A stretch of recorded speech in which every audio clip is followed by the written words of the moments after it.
नमस्कार दोस्तों, मैं अश्विनी कुमार अपने यूट्यूब के चैनल में स्वागत करता हूं। दोस्तों, आज मैं आपको इतिहास, मानव सभ्यता का विकास वर्सेस साहित्य में मानव का विकास मैं बताने की कोशिश करूंगा। और आपकी क्या प्रतिक्रिया है, आपका अपने जानकारी के अनुसार मेरे कमेंट बॉक्स में कमेंट करने के लिए कमेंट करें।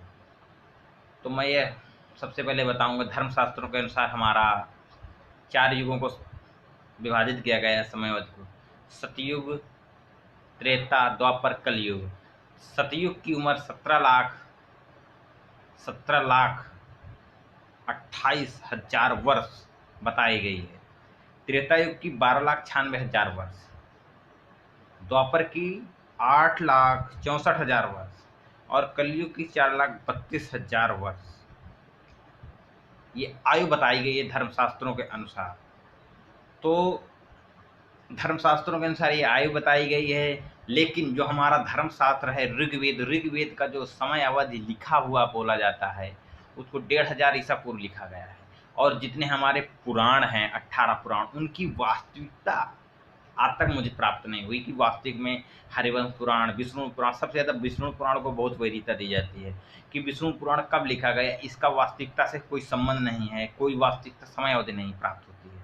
तो मेरे दिमाग में आया, मैंने इसमें बहुत कुछ छानबीन लोगों से पूछा, गूगल में ढूंढ के पढ़ा। तो वहाँ पर मैंने ये देखा कि ये धर्म के हिसाब से इतनी उम्र नहीं मिल गई मुझे। उसके बाद अवधि नहीं मिली मुझे प्राप्त हुई, लिखित रूप से कोई सही अवधि नहीं प्राप्त हुई कि 18 पुराण कब लिखे गए। उसके बाद मैंने विज्ञान और इतिहास के तथ्यों में जब नज़र डाली तो मैंने देखा कि मनुष्य का विकास 5,000 ईसा पूर्व हुआ, हड़प्पा सभ्यता में, जो सिंधु सभ्यता के किनारे, सिंधु नदी के किनारे फैली हुई थी। तो अब मेरे दिमाग में 2 बातें आई कि मनुष्य का जो पृथ्वी में विकास हुआ, मनुष्य बंदर से मनुष्य बना, आदि मानव हुआ, नंगे रहते थे, मांस खाते थे, कपड़ा नहीं पहनते, धीरे-धीरे उनका विकास होता गया। उसके बाद फिर आज हम जो हैं वास्तविकता में, और 1,500 ईसा पूर्व ऋग्वेद लिखा गया, सबसे पहला धार्मिक ग्रंथ इतिहास के अनुसार। तो मेरे दिमाग में बात ये है, नहीं समझ में आई कि जो ये पुराण है इनकी समयावधि नहीं प्राप्त होती है। ये सतयुग, त्रेता, द्वापर आ कैसे गए? जब मनुष्य का पृथ्वी में विकास 5,000 ईसा पूर्व हुआ, तो ये युग कैसे है? और ये युगों का लेखा जोखा सिर्फ भारत में, दुनिया में कहीं नहीं है। दुनिया में मानव का सभ्यता का विकास सभी का 1,500 के आगे पीछे विकास हुआ। तो मैंने कुछ अपने विवेक के अनुसार यह पाया कि या तो विज्ञान गलत है या तो साहित्य गलत है, धर्म ग्रंथ गलत है। जो इतिहास है, विज्ञान है, यह सत्यता की कसौटी में खरा उतरता है, तो इसको गलत कहना अनुचित ही होता है। क्योंकि सारे विश्व में इतिहास जो है, पुरातात्विक सर्वेक्षण विभाग से जो मैच कराते हैं, खोजें होती हैं, वो सही साबित होती हैं। लेकिन जो साहित्य है, ग्रंथ हैं, धार्मिक ग्रंथ हैं, वो सिर्फ भारत में ही उनका प्रचंड बहुमत है, उनकी शक्तियाँ हैं, और इनका विज्ञान से कोई लेना-देना नहीं है। विज्ञान के तथ्यों में कभी भी साबित नहीं होती है। तो ये कहीं न कहीं ये विश्वास करने लायक है कि जो धर्म ग्रंथ झूठे प्रोपोगंडा से बंधे हुए, क्योंकि हर एक व्यक्ति का इतिहास से संबंध होता है, लेकिन धर्म ग्रंथों का विज्ञान के इतिहास से कोई संबंध नहीं है। वो एक चमत्कारी घटनाएँ हैं। तो बात ये बनती है कि जब चमत्कारी घटनाएँ ग्रंथों में हैं, तो वही चमत्कारी घटनाएँ मनुष्य में क्यों नहीं हैं, डीएनए के अनुसार?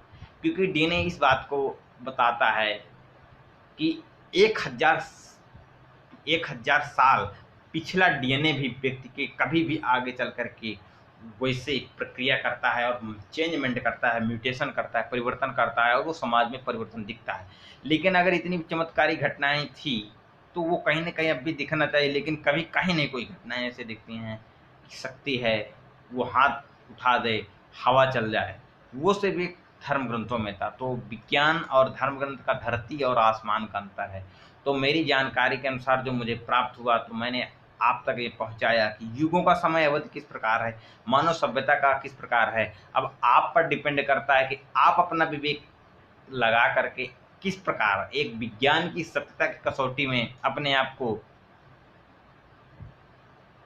समायोजित करना चाहते हैं, कि धर्म ग्रंथों को साथ अपने आप को संयोजित करना चाहते हैं, क्योंकि भारत देश में सदैव धर्म ग्रंथ का एक बहुत ही व्यापक रूप से झगड़ा चलता रहता है कि धर्म ग्रंथ झूठे हैं। और मैंने भी अपने जानकारी के अनुसार ये साबित कर पाया कि धर्म ग्रंथ अगर झूठे नहीं हैं, उनकी घटनाएं काल्पनिक नहीं हैं, तो जो लिखने की समय अवधि वो सही प्राप्त होनी चाहिए, लेकिन नहीं प्राप्त हुई। और ये सारा का सारा जो दोनों सोर्स हैं हमको ज्ञान देने के, ये दोनों एक दूसरे से फिट नहीं बैठते हैं। तो यह क्या सत्य है क्या असत्य है, अपनी तरफ से कहना भी एक बहुत बड़ी मेरी गलती होगी। लेकिन मैं जो जानकारी प्राप्त किया वह आप तक मैंने पहुंचाई। अब यह व्यक्तियों का क्या काम है कि व्यक्ति इतिहास के सही सब तथ्यों को साबित करके अपने आप को स्वीकार करेगा, इतिहास के पन्नों को, कि धर्म ग्रंथों का जिनका विज्ञान से कोई लेना देना नहीं है। तो दोस्तों, मेरे द्वारा दी हुई जानकारी आपको कैसे लगी मेरे कमेंट बॉक्स में लिखें। मेरे चैनल को सब्सक्राइब नहीं किया है तो सब्सक्राइब कर लें। मैं आपको इसी प्रकार की रोचक घटनाएं और जानकारियां प्रदान करता हूं। और बेल आइकन दबाएं जिससे मेरे लेटेस्ट वीडियो आप तक पहुंच सकें। धन्यवाद दोस्तों, आपने मुझे देखा उसके लिए बहुत बहुत धन्यवाद। जय भारत, जय संविधान, जय विज्ञान।